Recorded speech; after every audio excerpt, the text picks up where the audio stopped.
இந்தியாவுல Google, Microsoft போன்ற வெளிநாட்டு டெக் நிறுவனங்களுடைய சேவைகளை தான் நம்ம அதிகமா இத்தனை வருஷங்களா யூஸ் பண்ணிட்டு இருந்தோம். சோ இப்போ அதுக்கு மாற்றா இந்தியாவுக்கான ஒரு டெக் நிறுவனமா ஸ்ரீதர் வேம்புவுடைய ஜோஹோ நிறுவனம் படிப்படியா உருவெடுத்துட்டு வருது. வாட்ஸ்அப் ஆப்க்கு மாற்றா ஜோஹோ கொண்டு வந்த அரட்டை ஆப் சமீப காலமா மக்களிடையே பெரிய அளவுல புகழ் பெற்றுட்டு வருது. சோ இந்தியாவிலேயே தயாரிக்கப்பட்ட இந்த டெக் சேவைகளை இந்தியர்கள் பரவலா பயன்படுத்தணும் அப்படின்னு சமூக வலைதளங்கள்ல நிறைய பேர் பரிந்துரைத்துட்டு தான் வராங்க. இதன் மூலமா இப்போ இந்திய அளவுல பேசப்படக்கூடிய ட்ரெண்டான ஒரு நபரா ஜோஹோ நிறுவனர் ஸ்ரீதர் வேம்பு மாறி இருக்காருங்க. ஸ்ரீதர் வேம்புவை பொறுத்த வரைக்கும் தன்னுடைய சமூக வலைதள பக்கமான எக்ஸ் பக்கத்துல தொடர்ச்சியா நாட்டின் பொருளாதாரம், டெக் துறையை பத்தி பதிவு செஞ்சுட்டு வரக்கூடியவர்.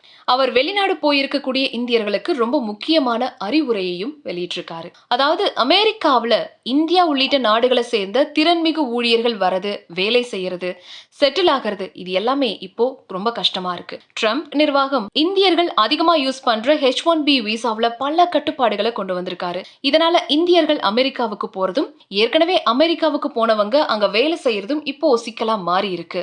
இந்த நிலையில அமெரிக்கா போன்ற நாடுகள்ல மற்ற நாட்டவர்களை விட இந்தியர்கள் தான் அதிகமா அந்த நாட்டுடைய பொருளாதாரத்திற்கு பங்களிப்பு தராங்க அப்படிங்கறத குறிக்கிற ஒரு விளக்கப்படத்தை ஷேர் பண்ணிருக்காரு ஸ்ரீதர் வேம்பு. அது மட்டும் இல்லாம கீழே இருக்கக்கூடிய விளக்கப்படத்தை பாருங்க அப்படின்னு அதுல காட்டுற மாதிரி பல நாடுகள்லயும் இந்தியாவை சேர்ந்த புலம்பெயர்ந்தோர் தான் அந்த நாட்டுக்கு அதிக அளவிலான நிதி பங்களிப்பை கொடுக்கறாங்க. இந்தியா எப்பவுமே வெளிநாடுகளுக்கு தன்னுடைய சிறந்த நபர்களை தான் அனுப்பி வைக்குது அப்படின்னு மென்ஷன் பண்ணிருக்காரு. சோ அடுத்த தலைமுறையிலேயாவது இந்தியா இந்த மாதிரி சிறப்பான நபர்களை வெளிநாட்டுக்கு அனுப்பாம இந்தியாவிலே தக்க வச்சுக்கணும் அப்படின்னு நான் நம்புறேன்னு குறிப்பிட்டிருக்காரு. அது மட்டும் இல்லாம அவர் ஏற்கனவே வெளிநாடுகளுக்கு போன திறமை மிகு இந்தியர்களை மறுபடியும் நம்ம தாய் நாட்டுக்கு அழைச்சு வருவதற்கான பணிகளை மேற்கொள்ளணும் அப்படின்னு கேட்டுக்கொண்டிருக்காரு.